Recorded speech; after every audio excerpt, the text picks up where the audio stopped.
ओम फट, ओम फट. काली शब्द झालं, काली शब्द झालं माझं विष. मी माझ्या देहातलं सगळं विष त्यात घातलं होतं, मग काळी परिणाम साधला. असा असा कोण आहे तू पोटा? ओम फट, ओम फट.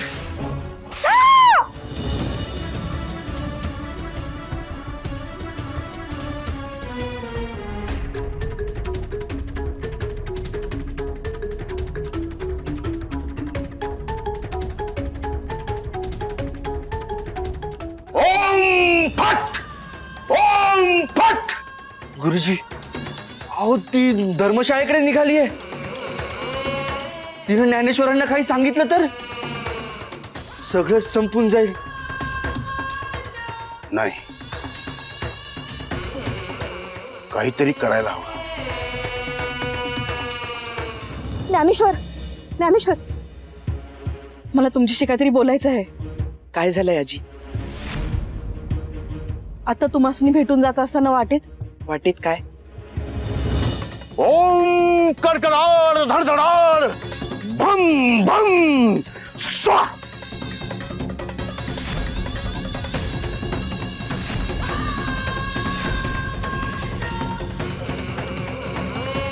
ओम भट.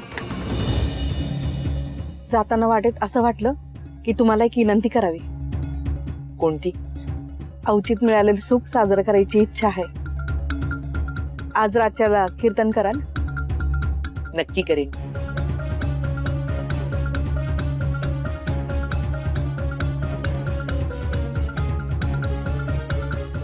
गुरुजी आशीष. ज्ञानेश्वर,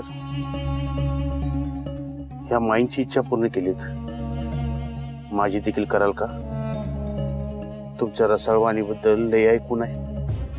या शब्दसुरांचा सोहळा मला जवळून अनुभवायचा आहे. तुमच्या पाठीमागे उभं राहून टाळ वाजवण्याची संधी द्याल? अवश्य.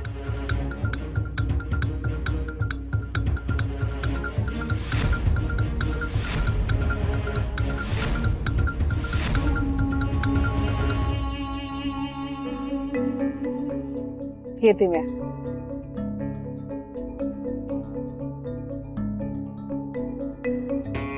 लय उपकार झाला ज्ञानेश्वर. 7 जन्माचं पुण्य एका रात्रीत मिळवण्याची संधी दिलीत. येतो म्या.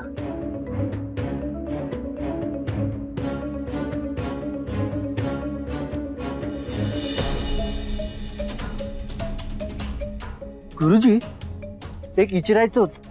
ते आसूड ओढल्याचं म्हातारीला इस्रायला लावलं ते ठीक आहे, पण हे कीर्तनाचा आग्रह धरायचं हे काय नवीन पेरलं तिच्या डोचक्यात? त्या पोराचं कीर्तन ऐकायला सगळं ग्राम रावळात येईल. तुला आयती संधी गावल. ग्रामातल्या घराघरात घुसायची. कशापायी? तुझ्यावर एक काम सोपवायचं आहे. गुरुजी, नक्की तुमच्या मनात काय चाललंय? झालाय. ग्रामातील समध्यांच्या अंताला आरंभ झालाय.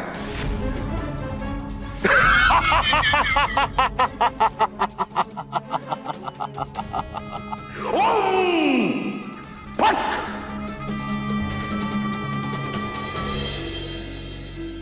बोला पंढरीनाथ भगवान की जय.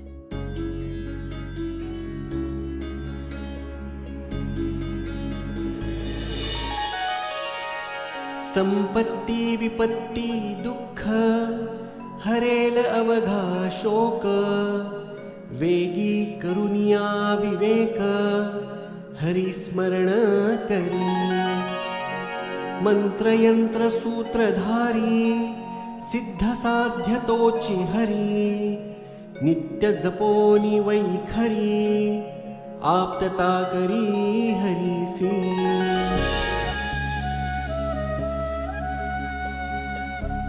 सुख आणि दुःखाच्या प्रत्येकाच्या कल्पना वेगवेगळ्या असतात.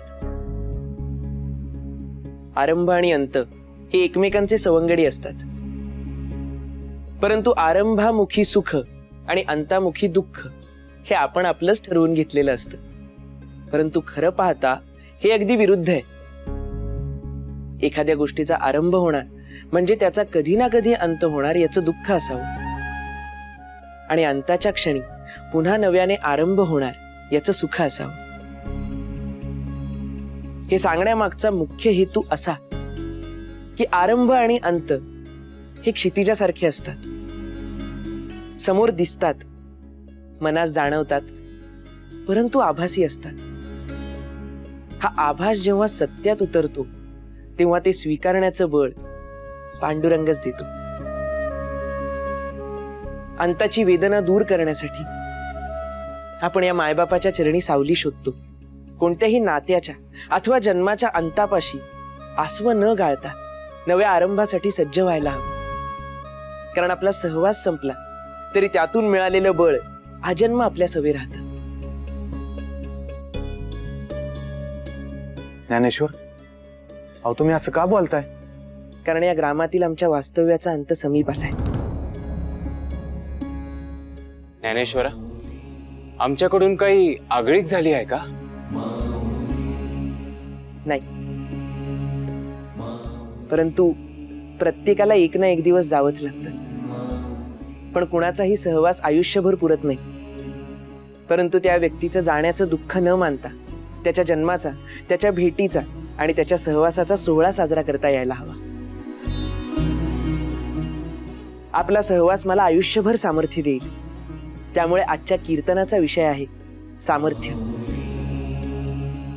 अनेक सामर्थ्यवान लोकांना त्यांच्या सामर्थ्याचा विनियोग कसा करावा हेच कळत नाही. केवळ साऱ्याचा अंत करण्यातच त्यांना कर्तृत्व वाटतं.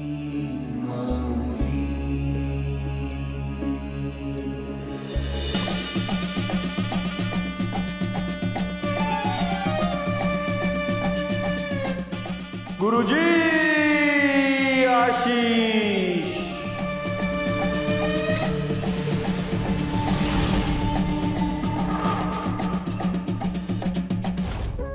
या जगामध्ये वैविध्य ठासून भरलंय, परंतु या भिन्नतेमध्ये एकच समानता आहे, ती म्हणजे प्रत्येकाची सुख शोधण्यासाठी चालू असलेली धडपड. परंतु दुर्दैवाची गोष्ट अशी की काही लोकांना त्यांचं सुख हे आपलं सामर्थ्य सिद्ध करण्यात वाटतं. कित्येक लोकांचा पूर्ण जन्म स्वतःला बलवान सिद्ध करण्यात जातो, परंतु स्वतःमधलं सामर्थ्य त्यांना कळत नाही. त्यांना स्वतःमधलं सामर्थ्य शोधता येत नाही. शोधता आलं तर ते जगता येत नाही. परंतु खऱ्या सामर्थ्यवानाला आपलं सामर्थ्य सिद्ध करण्याची कधीही वेळ येत नाही. भय निर्माण करावं लागत नाही, उत्पात करावा लागत नाही.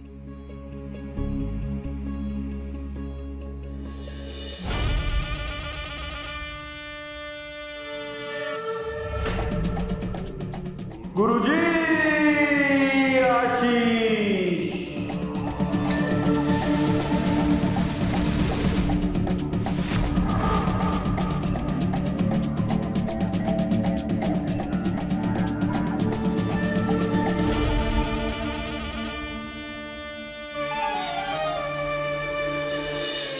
दिव्यत्व.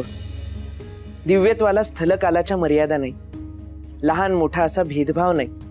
गरीब श्रीमंत असा अडसरही नाही. प्रत्येक मनुष्याला जीवनात कधी ना कधी दिव्यत्वाचं दर्शन घडतंच. काहींच्या ठाई दिव्यत्व हे जन्मतःच असतं आणि काहींना ते कठोर साधनेनं प्राप्त होतं. दिव्यत्वाहूनही अधिक महत्वाचा आहे तो दिव्यत्वाचा विनियोग कसा करावा हे. सकर्माच्या उद्देशाने केलेलं दिव्य पाहून सामान्य माणसं भारावून जातात. दिव्यत्वाच्या ठाई देवत्वाचा साक्षात्कार होतो. सत्याच्या आग्रहासाठी वनवास स्वीकारणारे आणि कर्तव्यासाठी पत्नीचा त्याग करणारे रामचंद्र अशा तऱ्हेच्या दिव्यत्वामुळेच प्रभू श्री रामचंद्र झाले. अकर्माच्या उद्देशाने केलेल्या दिव्यत्वामुळे श्रेष्ठ मातृभक्त, निस्सीम शिवभक्त, विद्वान, पराक्रमी असा लंकाधीश रावण हा लोकांसाठी मात्र दहनास पात्र असा दानव ठरला. दिव्यत्व अनेकांपाशी असू शकतं, परंतु त्याचा विनियोग करण्याचं भान साऱ्यांपाशी असतंच असं नाही. संयम हरवलेल्या व्यक्तीकडे जर सामर्थ्य असेल तर त्यामुळे केवळ आणि केवळ साऱ्याचा विध्वंसच घडतो. या जगी सर्वात मोठं आहे ते मनाचं सामर्थ्य, आणि हे सामर्थ्य प्राप्त होतं ते संयमातून.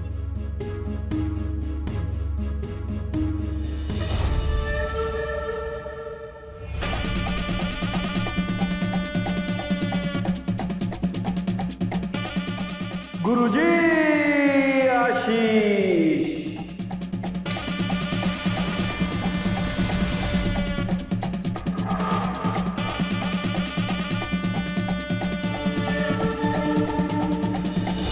मग हा संयम मिळवायचा तरी कसा? हरिभक्तीतून. आपण प्रपंचात इतके गुरफटून जातो की हरिभक्ती करण्यासाठी आपल्याला अवधीच मिळत नाही. आणि मग वेळ निघून गेल्यावर आपल्या ध्यानी येतं की आपण हतबल आहोत, दुर्बल आहोत, आपली गात्र थकलेली आहेत आणि आपलं सामर्थ्य संपलेलं आहे. मग हे सामर्थ्य मिळवायचं कसं आणि कुठून? तर या जगी सुखाचं आणि सामर्थ्याचं स्थान आहे ते या हरिचरणी. हरिभक्तीची कास धरून नामाच्या साधनेतून मिळवलेलं सामर्थ्य हे चिरंतन असतं.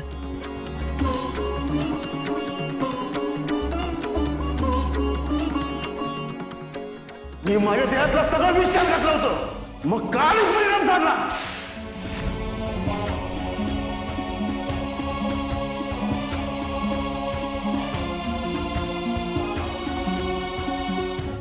बोला पंढरीनाथ भगवान की. असं नाही ऐकणार ज्ञानेश्वर. याला आता माझे खरे सामर्थ्य दाखवण्याची वेळ आली आहे. ज्ञानेश्वरा,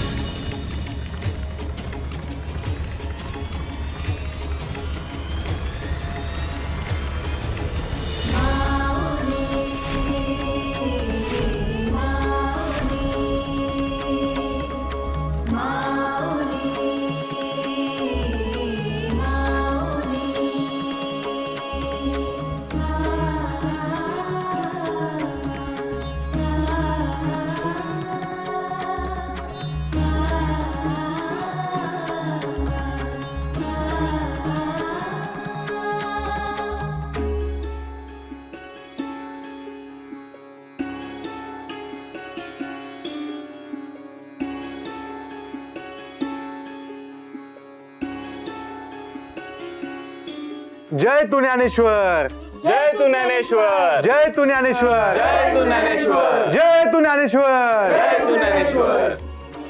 ज्ञानेश्वरा, आज तुमच्यामुळं मला जीवदान मिळालं. मी आज धन्य झाले.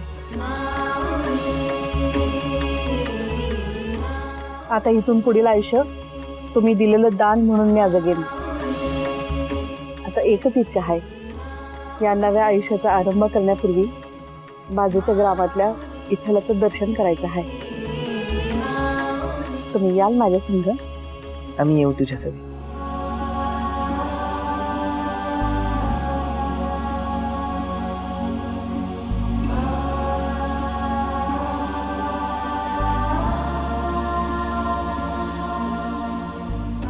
बोलावणे येता हरीच्या दारी, पाऊले निघती भक्तीत दंगुली. बोला पंढरीनाथ भगवान की जय. अवश्य जा आणि उद्या तुझ्या पाश्चात ग्रामात काय आक्रम असतो ते पहा. पाटील, हा कसला हाहाकार म्हणायचा? अहो, समद्यांच्या धान्याची माती माती झाली आहे आणि पाणी बी लाल लाल झालंय. यो कोणाचा अपशकुन म्हणायचा? अरे, काल आपण कीर्तनाला ग्रामात गेलो होतो ना, तेव्हा कुणीतरी तंत्रमंत्र केलाय. पाटील, आता काय करायचं? आपण ज्ञानेश्वरांकडे जाऊ. आता तेच ह्याच्यामध्ये काहीतरी मार्ग काढतात, नाही का? आता ज्ञानेश्वर तुम्हाला भेटणार नाही का?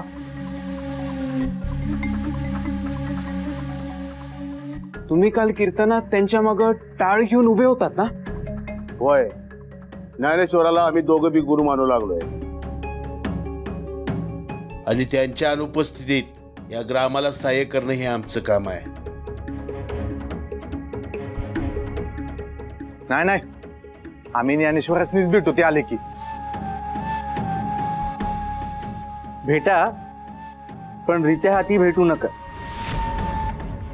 म्हणजे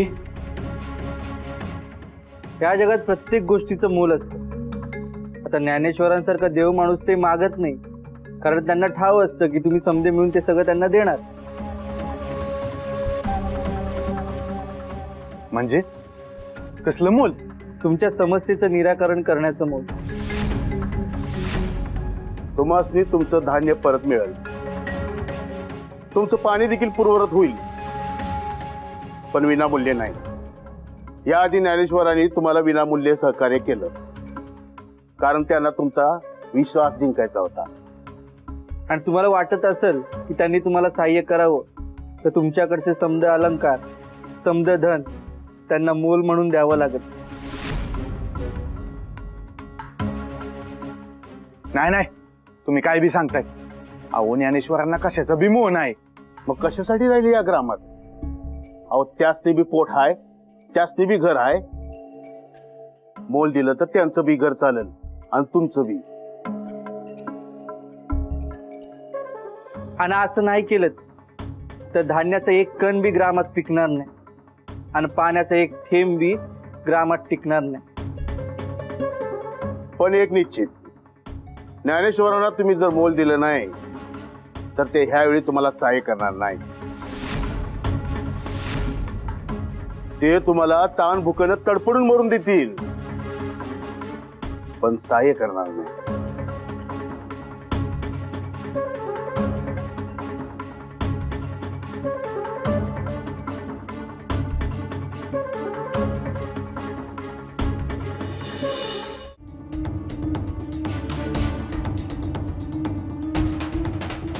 चुकून म्हणजे अगदी चुकून झाला स्पर्श, आणि संती वहिनींना दिलेली शपथ मोडली म्हणून त्यांना काही झालं तर?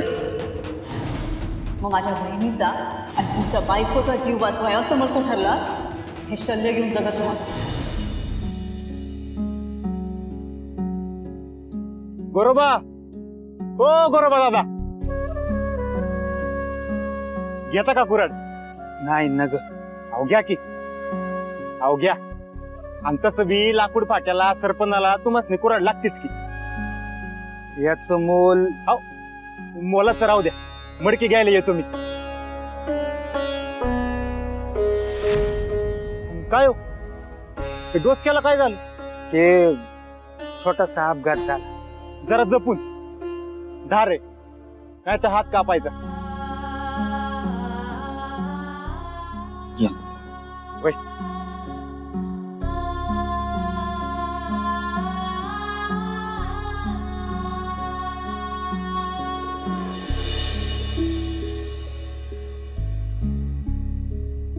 विधात्या, संकटांचे काळे ढग क्षितिजावर दिसत आहेत.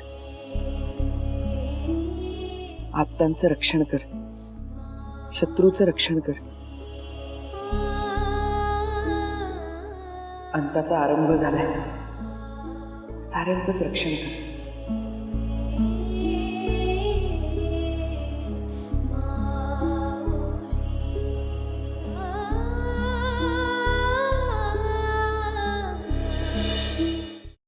त्या म्हातारीला सकाळी रावळात घेऊन गेले ज्ञानेश्वर. दिस सरत आला तरी परत आली नाहीत. शेजारच्या ग्रामातून दर्शन घेऊन यायला एवढा वेळ लागतो? हा, काय कारण काय असेल याचं? काय?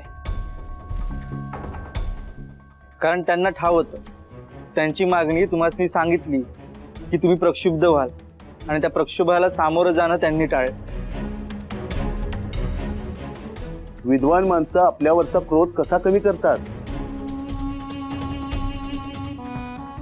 तुमचं लक्ष दुसरीकडे वेधून घेतात. आज त्यांनी पण तेच केले. आज दिसभर तुमच्या समजांची उपासमार झाली तर तुमच्या क्रोधाची धार बोथट होईल असं त्यांना वाटतं. तुमच्या पोटात अन्नाचा कण नाही की पाण्याचा थेंब नाही, आणि अशी चिरंतन परिस्थिती जर ग्रामावर राहिली तर काय होईल याची जाणीव करून देण्यासाठी ज्ञानेश्वर नाहीसे झाले.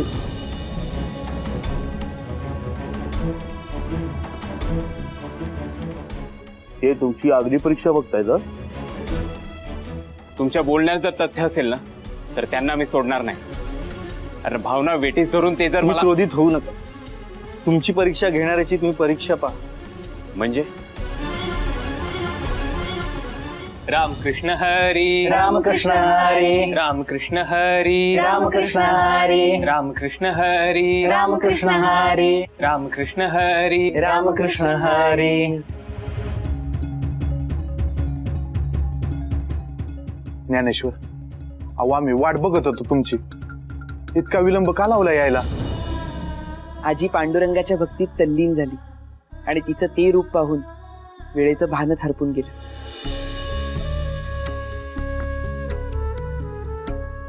इतक्या वर्षांनी सुखसागरात न्हाऊन निघत होती ती. तिचं ते सुख हिरावून घेण्याची इच्छा नव्हती म्हणून थांबलो आम्ही. पहा तुमच्या समोर अशी प्रतिमा निर्माण करून तुम्हाला पटवून देण्याचा प्रयत्न करतायत. ते किती विचारी आहेत ते.